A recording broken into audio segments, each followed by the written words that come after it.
मधुमक्खी के डंक विष से इलाज कोई नई बात आज के समय के लिए नहीं है। ये आधुनिक समय से आयुर्वेदा जो हम लोग पढ़ाई करते हैं, पहले जो पढ़ाई होती थी आयुर्वेदा को, उसमें ये काफ़ी कॉमन और सब लोग इसको जो भी इस फील्ड में स्टडी करते थे वो काफ़ी अच्छे से परिचित थे। धीरे धीरे क्या हुआ कि मधुमक्खी को हम लोग सिर्फ शहद की ओर लेके चले गए कि भाई मधुमक्खी से शहद निकलता है, मधुमक्खी से शहद निकलता है। ऐसा अभी भी यदि बिहार में जाइएगा तो मधुमक्खी पालन कर रहे हो तो ठीक है भाई, शहद निकाल रहे हो, ठीक है, पर सिर्फ मधुमक्खी से शहद नहीं निकलता। इसके अलावा आप 6 तरीके का और प्रोडक्ट निकाल सकते हैं। जैसे शहद के अलावा आपका पराग हो गया, प्रपोलिस हो गया, रॉयल जेली हो गया, मधुमक्खी का मोम हो गया और डंक विष हो गया। डंक विष जो है, बी वेनम जिसको इंग्लिश में हम लोग बोलते हैं, उससे प्राचीन समय में, आधुनिक समय में गठिया का, जो गठिया घुटने में हो जाता है, जो बीमारी गठिया का बीमारी जिसको गठिया का रोग बोलते हैं, वो उससे उपचार के लिए हम लोग इसका यूज़ करते थे। जो मधुमक्खी का डंक विष है उसमें एपिटॉक्सिन नाम का जहर पाया जाता है।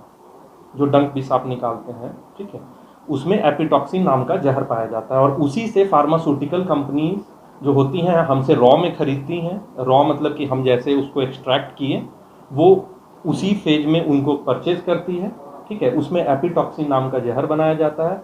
उसी एपिटॉक्सिन को वो लोग गठिया का बीमारी का रोग को ठीक करने के लिए उपचार में इसको लाते हैं। और अभी इंडिया में तो नहीं, बट यदि आप यूएस की बात करेंगे, अमेरिका की बात करेंगे, तो इसको एपीथेरेपी का नाम दिया गया है। एपी जो होता है, एपीकल्चर होता है, जो बी मधुमक्खी पालन को साइंटिफिक रूप में एपीकल्चर बोला जाता है, वहीं से ये नाम आया है एपीथेरेपी। मतलब एपी कल्चर को हटा के आप उसको थेरेपी कर रहे हैं, उस रोग को ठीक कर रहे हैं, तो एपीथेरेपी का नाम दिया गया। तो ये अभी यूएस में काफ़ी प्रचलित है। वहाँ पे इंजेक्ट बना के उसका एपिटॉक्सिन को एपीथेरेपी के रूप में यूज़ किया जा रहा है।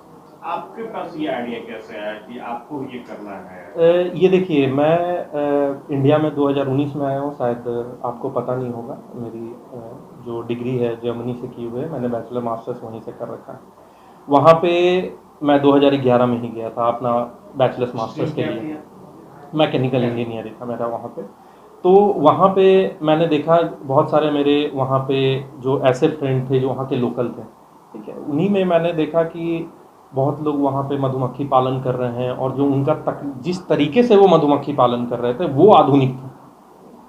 क्योंकि हम लोग भी जानते थे कि मधुमक्खी से सिर्फ शहद निकलता है। मैं तो फ्रैंकली स्पीकिंग इस बिजनेस में आने से पहले यही जानता था कि मधुमक्खी से सिर्फ शहद निकलता है। उसके बाद जब मैं वहाँ पे देखा कि भाई यहाँ पे मधुमक्खी के अलावा लोग और भी कुछ कुछ निकाल रहे हैं, जिसमें एक प्रकार का था डंक विष, और वो उनके लिए, हमारे लिए भले इंडिया में ये आधुनिक होगा या और भी दूसरे स्टेट में यहाँ पे भी अब बी वेनम निकल रहा है। गुजरात में कुछ लोग हैं मेरे नोन में जो बी वेनम निकाल रहे हैं, पर उनके पास क्या था कि जो तकनीक था वो काफ़ी पुराना तकनीक था। ये भी मैं उसमें भी आपको विश्लेषण बताऊंगा कि क्या तकनीक था। पहले मैं आपको वहाँ के बारे में बता देता हूँ कि वहाँ के लोग कैसे कर रहे थे। वहाँ शहद के अलावा वो लोग डंक विष भी निकालते थे, रॉयल जेली भी निकालते थे, पराग भी निकालते थे, प्रपोलिस भी निकालते थे, ठीक है, ये सारा चीज़ मोम भी निकालते थे, ठीक है। तो ये सारा चीज़ वहाँ बाई प्रोडक्ट के रूप में निकालते थे। जब मैं इंडिया आया तो देखा कि यहाँ पे सिर्फ शहद और शहद और शहद, भाई शहद निकालना है, शहद निकालना है। इसी इसी यही कारण है कि सिर्फ शहद निकालने के कारण, ठीक है, यहाँ पे शहद निकालने के कारण ही जो मधुमक्खी पालक थे उनका नंबर काफ़ी नीचे आ गया, क्योंकि उनको शहद निकाल के बहुत ज़्यादा मुनाफा नहीं हो रहा था। आज आप ट्रांसपोर्टेशन, आपको पता ही होगा कि जब आप मधुमक्खी पालन कर रहे हैं तो आपको मधुमक्खी को माइग्रेट करना होता है। माइग्रेट मतलब एक जगह से दूसरे जगह, क्योंकि ये नेक्टर और पोलन का काम है, इसमें पराग और रस चाहिए, और वो हर जगह, एक जगह आपको हर पूरे 12 महीना पराग और रस नहीं मिलेगा, ये अलग अलग समय पे आपको मिलता है। इसीलिए आपको बक्सा को एक स्थान से दूसरे स्थान रखना होता है, इसी को हम लोग माइग्रेशन बोलते हैं। और उसको आपको रखने में ट्रांसपोर्टेशन का खर्च है, आपको गाड़ी जो कॉस्टिंग आएगा, गाड़ी भाड़ा चाहिए, है ना। तो इसके कारण काफ़ी मधुमक्खी पालन का जो पालक थे उनका नंबर नीचे आया। तो अब इसमें ये है कि अब सब लोग कह रहे हैं कि भाई मधुमक्खी पालन अब बिजनेस, प्रॉफिटेबल बिजनेस नहीं रहा, ठीक है। तो उसी में क्या है कि जो अभी हम लोग कर रहे हैं यहाँ पे कि जो डंक बीज निकाल रहे हैं, ठीक है। डंक बीज देखिए काफ़ी कॉस्टली चीज़ है, ठीक है, काफ़ी कम मात्रा में निकलता है और काफ़ी कॉस्टली है। यदि आप 1 किलो का बात करिए तो इंटरनेशनल मार्केट में इसका 1 करोड़ से ऊपर का वैल्यू है 1 kg का, ठीक है। पर यही है कि 1 kg निकालने के लिए आपको आपके पास काफ़ी अच्छे मशीन्स होने चाहिए, ठीक है। जो आधुनिक मशीन है वो होने चाहिए जिसमें आप ज़्यादा से ज़्यादा मात्रा में डंक कितना बीज लगता है? किस चीज़। होता तो बहुत। हाँ, इसमें देखिए, इसमें क्या है कि हमारे पास जो क्या है, मैं आपको ज़्यादा विश्लेषण में नहीं समझाऊंगा। जैसे कि मधुमक्खी का किसी के पास भी कोई मधुमक्खी पालक होंगे, उनके पास कम से कम 100 बक्से होते हैं, ठीक है। कम से कम 100 बक्सा होता है। एक अच्छे मधुमक्खी पालक के पास 500 बक्सा आज के समय में बिहार में है। पर मैं आपको ऑन एन एवरेज 100 बक्से का बात बताता हूँ। 100 बक्से हैं और हमारा जो है, हमारे पास जो मशीन है वो एक मशीन लगाते हैं तो हम लोग एक बार में 10 प्लेट पे काम करती है, ठीक है। 10 प्लेट मतलब 10 बक्से। हमारे पास सीरीज में हम लोग बक्से के ऊपर अपना प्लेट लगाते हैं और एक मशीन से कंट्रोल करते हैं, ठीक है। उसमें क्या होता है कि जब हम लोग 10 बक्से से यदि जहर निकाल रहे हैं, डंक विष निकाल रहे हैं, तो हमें कम से कम 2.5 से 3 ग्राम निकलता है, ठीक है। तो एक बार में यदि 100 बक्से का हम लोग सेटअप बिठाते हैं, मतलब 10 मशीन लगाते हैं, 10 × 10 100, ठीक है, 100 प्लेट लगाते हैं, तो हमारा 25 से 30 ग्राम एक बार में निकल जाता है, ठीक है। तो ऐसे आप मल्टीप्लाई कर लीजिए, एक बक्से से कम निकलता है, पर मल्टीपल बक्से से वन टाइम, ठीक है। आपके पास मशीन आधुनिक होनी चाहिए।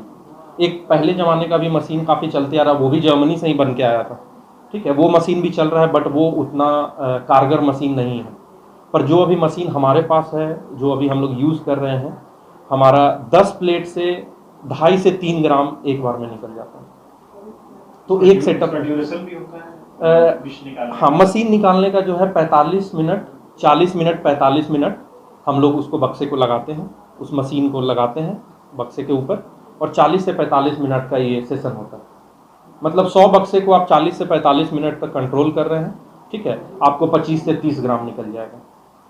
और आप यदि ऑन एन एवरेज 10,000 रुपये ग्राम भी लगाते हैं, जो मार्केट रेट है, ठीक है, 10,000 रुपये ग्राम है, मतलब कि आप 20 से 30 हज़ार का एक बार में आप काम कर रहे हैं। तो इस तरीके का, मतलब ये तरीके का ये प्रॉफिटेबल बिजनेस है कि आप एक बार में 25 से 30 हज़ार तक का अर्निंग कर रहे हैं, ठीक है।